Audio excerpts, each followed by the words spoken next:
غير المغضوب عليهم ولا الضالين آمين. صدق الله العظيم. اللهم صل على سيدنا ومولانا محمد وعلى آل سيدنا ومولانا محمد وبارك وسلم. اللهم صل على سيدنا ومولانا محمد وعلى آل سيدنا ومولانا محمد وبارك وسلم. اللهم صل على سيدنا ومولانا محمد وعلى آل سيدنا ومولانا محمد وبارك وسلم. بسم اللہ الرحمن الرحیم. غیر المغضوب علیہم ولا الضالین. اے اللہ ہمیں ان لوگوں کے راستے پر نہ چلا جن پر تیرا غضب ہوا، اور نہ ان لوگوں کے راستے پر چلا جو گمراہ ہوئے. غیر المغضوب علیہم سے مراد یہودی ہیں، اور ولا الضالین سے مراد نصارہ ہیں. تو یہودیوں کی جو بری خصلتیں تھیں ان کا ذکر ہو رہا تھا. پہلی خصلت ان کی یہ بیان کی کہ سماعون للکذب، جو یہودی تھے وہ جھوٹی اور غلط باتیں سننے کے عادی تھے. اور دوسری خصلت سماعون لقوم آخرین لم یأتوک، تکبر کی وجہ سے اپنے علماء کے پاس مسئلہ پوچھنے کے لیے نہیں جاتے تھے، بلکہ کسی جاسوس کے ذریعے مسئلہ پوچھوا لیتے. ان کی خواہش کے مطابق مسئلہ ہوتا تو عمل کر لیتے، اگر ان کی خواہش کے مطابق نہ ہوتا تو اس مسئلے کا انکار کرتے تھے. گویا کہ وہ اتباع نفس کرتے تھے، اتباع نبی نہیں کرتے تھے. اور تیسری ان کی جو بری خصلت تھی یحرفون الکلم، وہ اپنی کتابوں میں تحریف کرتے تھے. تورات، زبور، انجیل میں رد بدل کرتے تھے. مرضی کے مسئلے کتاب میں داخل کر دیتے، جو ان کے مزاج کے خلاف ہوتے تھے وہ کتاب میں سے نکال لیتے تھے. اور آج چوتھی بری خصلت جو ان کی تھی وہ بیان کرتے ہیں اکالون للسحت، وہ رشوت اور حرام کھاتے تھے، رشوت اور حرام کے عادی تھے. اور رشوت اتنا بڑا گناہ ہے، اور جس گناہ کو ہم گناہ ہی نہیں سمجھتے. اب اس رشوت کی وجہ سے، اس حرام کی وجہ سے ان کے اوپر اللہ کا عذاب آیا. اور جو رشوت ہمیں میٹھا لگتا ہے، اور جس رشوت کے بارے میں خود محبوب عربی صلی اللہ علیہ وآلہ وسلم نے فرمایا الراشی والمرتشی کلاہما فی النار، رشوت لینے والا، رشوت دینے والا دونوں جہنمی ہیں. اب دیکھو رشوت کتنا بڑا گناہ ہے کہ رشوت لینے دینے والا حضور علیہ السلام نے ان کو جہنمی کہا ہے. اور فرمایا ایک ہے رشوت لینے والا، ایک ہے رشوت دینے والا، ایک ہے درمیان میں دلالی کرنے والا. جس طرح رشوت لینے دینے والے گناہ گار ہیں، جو درمیان میں دلالی کرنے والا ہے، ان دونوں کا جوڑ پیدا کرنے والا ہے، یہ بھی ویسے گناہ گار ہے.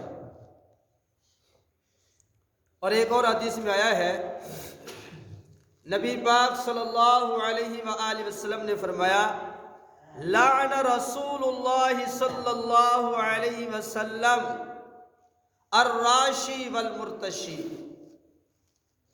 حضرت عبداللہ بن عمر بن عاص یہ فرماتے ہیں رسول اللہ صلی اللہ علیہ وسلم نے لعنت فرمائی رشوت لینے والے پر اور رشوت دینے والے پر.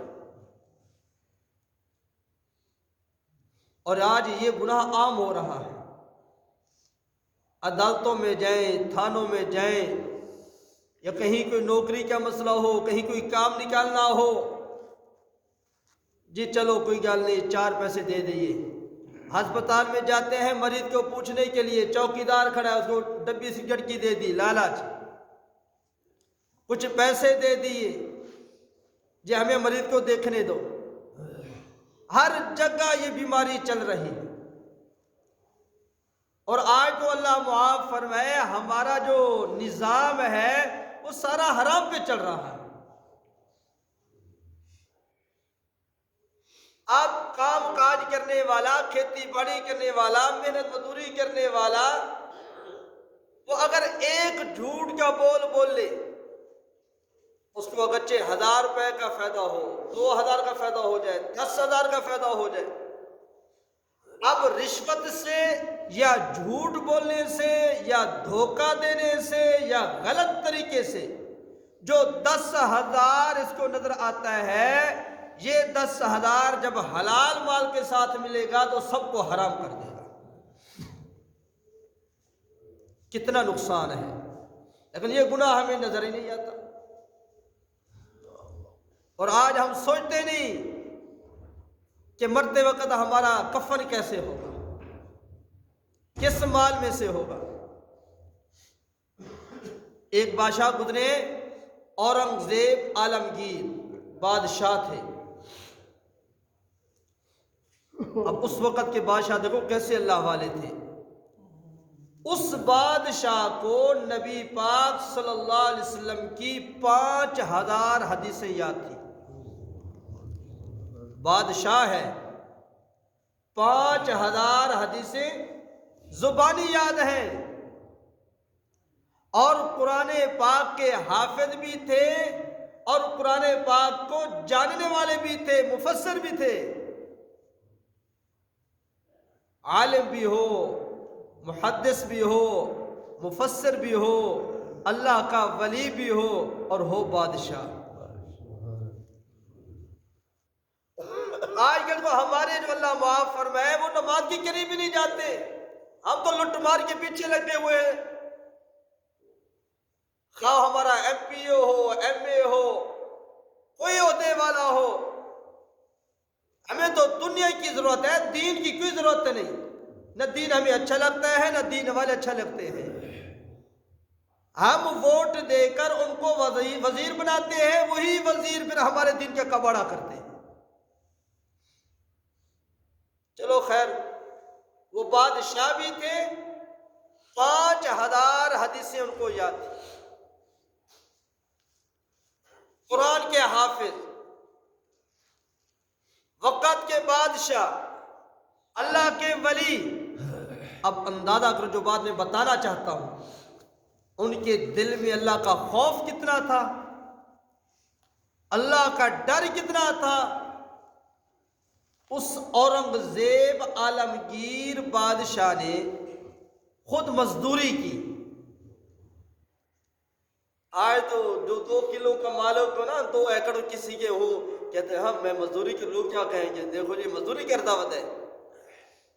بادشاہ نے خود مزدوری کی، مزدوری سے کچھ پیسے ملے، اس سے خود جا کے کپڑا خریدا، اور اس کپڑے سے خود آپ ٹوپیاں بنی، کپڑے کی ٹوپیاں بنی، پھر دلی کے چاندنی چوک میں کھڑے ہو کر وہ بادشاہ ٹوپیاں بیچ رہا ہے۔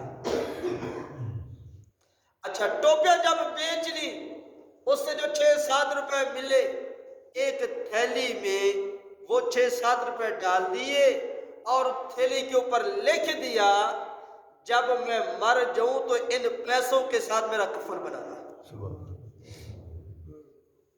وہ کتنے حلال حرام کا خیال کرتے تھے کہ میرا کفن کسی رشوت، حرام، سود کے پیسے سے نہ بنا ہوا ہو، میرا کفن حلال پیسے سے بنا ہوا ہو۔ آج ہم سوچیں ہمارے کفن کیسے بن رہے ہیں، کبھی سوچے؟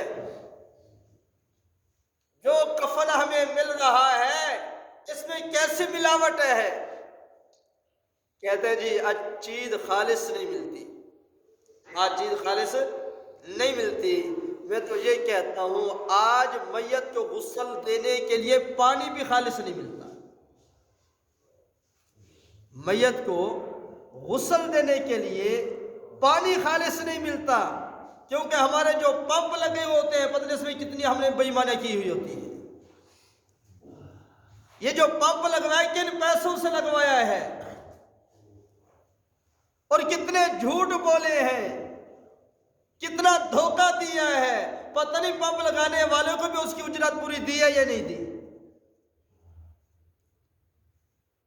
یہ جو ہم میت کو صابن لگاتے ہیں، کبھی سوچا یہ صابن کس پیسے سے آیا، وہ پیسہ کہاں سے آیا؟ یہ جو میت کے اوپر پھول ڈال رہے ہوتے ہیں، خوشبو لگا رہے ہوتے ہیں، کبھی سوچا یہ پیسے کہاں سے آئے، کیسے کمائے، کس طریقے سے، حلال طریقہ یا حرام طریقہ ہے؟ قیامت کے دن اللہ اور کچھ بھی نہ پوچھے، 1 منٹ کے لیے میں عرض کرتا ہوں، کچھ بھی نہ پوچھے، اگر اللہ نے اتنا ہی پوچھ لیا تو میرے پاس جو یہ کفن لے کر آیا ہے، یہ کفن کہاں سے لے کے آیا ہے؟ حلال کے پیسے ہیں یا حرام کے پیسے ہیں؟ اگر اللہ تعالیٰ نے اتنا ہی پوچھ لیا تو ہمارے پاس کیا جواب ہے؟ آج بزرگ تو ہم بنتے ہیں، اپنی زبان سے تو میں کہوں گا جی میری روزی حلال کی ہے، اپنی زبان سے تو میں کہوں گا جی میں سچ بولتا ہوں، اپنی زبان سے تو میں کہوں گا میں کسی کو دھوکہ نہیں دیتا، میرا اپنا کام ہے، میں حلال کرتا ہوں، لیکن اندر جو چوری کروا رہا ہے، اللہ تو اس چور کو جانتے ہیں نا۔ جو چور اندر چوری کروا رہا ہے، جو دنیا کا نفع ہمیں دکھا رہا ہے، ہماری آخرت برباد کروا رہا ہے، اللہ تو اس کو جانتے ہیں نا۔ اللہ سے تو وہ چور نہیں چھپ سکتا نا۔ میرے سامنے چور آپ کا چھپ جائے گا، آپ کے سامنے میرا چور چھپ جائے گا، پر اللہ کو تو سارا پتہ ہے نا، وہ تو عالم بذات الصدور ہے نا۔ دوسروں کے اوپر تو فتوے لگانے ہمیں آتے ہیں، فلانا یوں ہے، فلانا یوں ہے، یہ چیز جائز ہے، یہ ناجائز ہے، یہ مسئلہ اس طرح ہے، یہ مسئلہ اس طرح ہے، یہ تو سارا پتہ ہے، لیکن میں حرام میں غرق ہوا پڑا ہوں، مجھے اپنی غلطی نظر نہیں آتی، مجھے اپنا گناہ نظر نہیں آتا۔ دوسروں کے لیے میں مولوی بھی ہوں، میں مفتی بھی ہوں، میں عالم بھی ہوں، میں فتوے بھی جھاڑتا ہوں، میں ان کی باتیں بھی کرتا ہوں، اور علماء کی غلطیاں بھی میں نکالتا ہوں، عالم کی غلطیاں بھی میں نکالتا ہوں۔ عالم یہ کام اچھا نہیں لگتا ہے، عالم کرتا یہ ہے عالم کرتا یہ ہے۔ بھئی نبی کے وارث کی کمی تو ہمیں نظر آتی ہے، کبھی اپنی کمیاں بھی دیکھی ہیں، کبھی اپنی غلطیاں بھی دیکھی ہیں کہ اللہ نے ہمیں اس لیے بھیجا کہ دوسروں کی کمیاں نکالنا، اپنی جو مرضی کرتے رہنا۔ تو خیر برحال اکالون للسحت، جو یہودی تھے یہ رشوت کھاتے تھے، حرام کھاتے تھے، اور یہ گناہ بھی ان کی بربادی کا ذریعہ بنا، ذلت کا ذریعہ بنا۔ میرے بھائیوں، اگر رشوت کھائیں گے، لیں گے، دیں گے، حرام کھائیں گے، بڑا نقصان یہ ہوگا کہ دنیا میں ذلت اٹھانی پڑتی ہے، پھر انسان سر اٹھا کے نہیں چل سکتا، اس کو سر جھکا کے چلنا پڑتا ہے، پھر زندگی میں بے سکونی آ جاتی ہے، زندگی کا سکون اجڑ جاتا ہے، اور جو دشمن ہوتے ہیں پھر دشمنوں کا اس کے اوپر روب آ جاتا ہے، پھر ہر وقت یہ ڈرتا رہتا ہے، بزدل بن جاتا ہے۔ اب لوگوں کا غلام بننا تو پسند کر لیا، رب رسول کا غلام نہ بنا، لوگوں سے ڈرتا ہے، رب سے نہیں ڈرتا۔ یہ کب ہوتا ہے؟ جب حلال حرام مل جاتا ہے، مکس ہو جاتا ہے۔ کل بھی ایک جگہ بیان تھا، میں وہی عرض کر رہا تھا، دیکھو آج ہم اگر حرام اکٹھا کر لیں گے، رشوت کے ذریعے، سود کے ذریعے، لٹ مار کے ذریعے، ڈاکہ ڈالنے کے ذریعے، کسی بہانے سے حرام جمع کر لیں گے، لیکن ہمارا کفن بھی اس حرام میں سے بنے گا، اور ہم حرام کھا کر جائیں گے، اپنی اولاد کو حرام دے کر جائیں گے، اپنی اولاد کو بھی حرام کاروبار دے کر جائیں گے، اور اپنی اولاد کو حرام کا وارث بنا کر جائیں گے، اپنی بھی آخرت میں برباد کر کے چلا گیا، اپنی اولاد کو بھی اسی راستے پہ لگا کے چلا گیا۔ اس سے بڑا نقصان کیا ہوگا کہ دنیا میں بھی بربادی، آخرت میں بھی بربادی۔ یہ اولاد کے ساتھ خیر خواہی نہیں، یہ اولاد کے ساتھ ہمدردی نہیں۔ اگر میں غلطی یہ کر رہا ہوں، حرام کے ذریعے مال جمع کر رہا ہوں، میں توبہ کروں، اللہ سے معافی مانگوں اور علماء سے رابطہ کروں کہ آج تک میں اس گناہ میں مبتلا رہا، میں حرام کھاتا رہا، کماتا رہا، میں ٹھگیاں بازی لگاتا رہا، اب میں توبہ کرتا ہوں، میرے کیا طریقے ہیں جو پہلے کر چکا ہوں، کیا کروں میں؟ علماء سے رابطہ کرے، اپنی توبہ کرے، جو علماء مشورہ دے اس کے اوپر عمل کرے، اور اس کے بعد پھر حرام سے سچی توبہ کرے۔ بھوکے رہ جائیں کوئی پرواہ نہیں، حرام کی طرف قدم نہ اٹھائیں اور اپنے اولاد کے لیے حلال جمع کریں۔ یہ اولاد جس کو حلال دے کر جائیں گے، گچے تھوڑا ہی کیوں نہ ہو، تھوڑا ہی کیوں نہ ہو، بعد میں اپنا راستہ بھی صاف ہو جائے گا، اولاد کا راستہ بھی صاف ہو جائے گا، آخرت کی مار سے بچ جائیں گے، رب کے سامنے شرمندہ ہونے سے بچ جائیں گے۔ یہی حلال کمانا، حلال کھانا ہمارے نجات کا ذریعہ بن جائے گا۔ حضور صلی اللہ علیہ وآلہ وسلم نے فرمایا، جو اپنے ہاتھ سے محنت مزدوری کرنے والا ہے، الکاسب حبیب اللہ، محنت مزدوری کرنے والا، حلال کام کرنے والا، حلال رزق کمانے والا، یہ اللہ کا دوست ہے۔ جب حلال کمائیں گے، حلال کھائیں گے، اللہ کے دوست بن جائیں گے۔ جب حرام کمائیں گے، حرام کھائیں گے، شیطان کے دوست بن جائیں گے۔ رحمان کا دوست جنت میں جائے گا، شیطان کا دوست جہنم میں جائیں گے۔ اب تقسیم اپنی اپنی ہے، رحمان کی دوستی پسند کریں، ہماری مرضی، شیطان کی دوستی پسند کریں، ہماری مرضی۔ جو راستے پہ چلیں گے وہی منزل مقصود پہ پہنچیں گے۔ جنت والے راستے پہ چلیں گے تو جنت پہ پہنچیں گے، جہنم والے راستے پہ چلیں گے تو جہنم میں پہنچیں گے۔ اللہ تعالیٰ سے دعا ہے، جو کہا سنا گیا، اللہ تعالیٰ ہم سب کو اخلاص کے ساتھ عمل کرنے کی توفیق عطا فرمائے۔